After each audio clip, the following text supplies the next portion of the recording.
Welcome to this week's edition of Oregon Minute. Each week, OCA Media features a guest or community leader who shares information on topics important to you, our listeners and viewers. New weekly episodes are broadcast on our cable channels as well as on demand through our YouTube channel. Visit ocamedia.com for more information. The Oregon Minute is brought to you with financial support from friends of OCA Media and viewers like you. Thank you. Welcome to another episode of the Oregon Minute. I'm your host, Tom Kirchdoerfer. This week, coming out from behind the camera, we're very pleased to welcome Paul Zwicker, the Executive Director of OCA Media. Paul, welcome to another Oregon Minute. Thanks, Tom. Appreciate you having me here. So Paul, tell us, what is OCA Media and what does it stand for? OCA Media is Oregon Community Access Television. We are a public access cable TV station operating in Oregon for the community.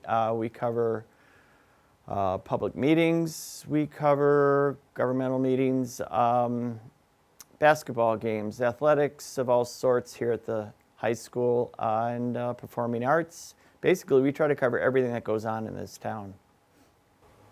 Can you give us some examples of recent programs that you've covered? Back in December, we did about 29 live streams of different community events, from basketball games to village board meetings to library board meetings and school board. We covered the performing arts events for the school district because they were trying to limit the amount of audience members due to COVID. So we've covered quite a few this whole year and quite a few this past month. That's a lot of programs to cover. How many people work at OCA Media? Well, believe it or not, we only have 4 part-time regular employees here doing 365 days a year, broadcasting on 2 channels. We do hire additional videographers and live event producers. We hire high school students to help us out. They do many of our games and some meetings and some performing arts for us. You mentioned live broadcasting. What's involved in setting up a live broadcast? Well, when we do live events, which has been very often this past year due to, in large part, to COVID, we set up with a camera. Generally, a camera operator will go out, or we will preset the equipment for that camera operator. That involves a lot. That involves my programming manager, Josiah, to schedule the YouTube live event, to schedule it on our cable broadcaster, to find staff to staff it.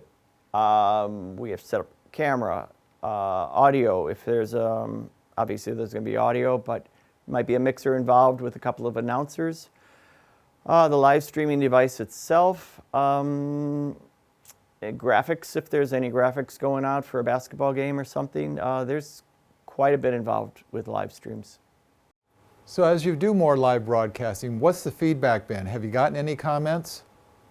Our community has been very supportive of our live streams and our programming in general. I know that the village board is behind us, and that's where we get our funding from.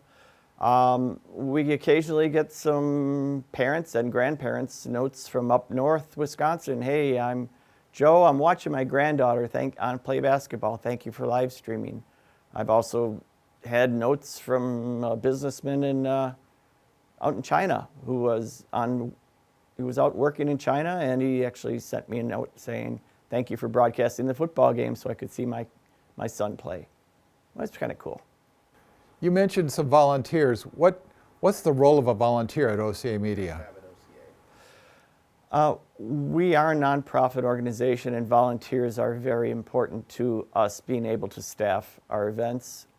All of our volunteers work as announcers for our sporting events. If you've watched or heard a football game, you've heard 2 of our best announcers doing doing what they do best. They've been announcing for years for OCA Media. But basically, we'd like to have volunteers help in many ways.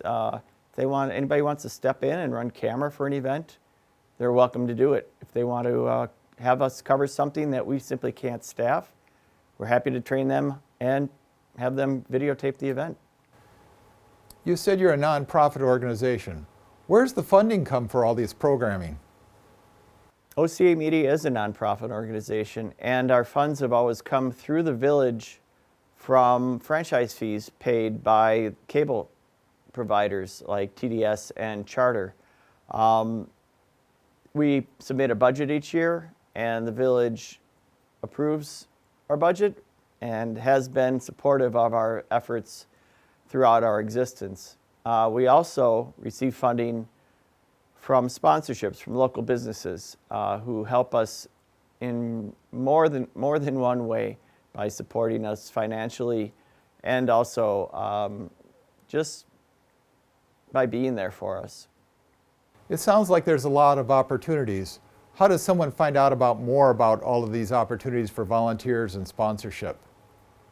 Well, our website will link you to my own email. Just go to ocamedia.com. If you wish to volunteer, you can give us a call here. Our number's on our website. All of the contact information's there. You can order DVDs on there for an event. You can order. You can put in a request for us to record an event. That's the best way to get us is through our website. Thank you for joining us today, Paul. Thanks for watching. Tune in next week for another episode of the Oregon Minute.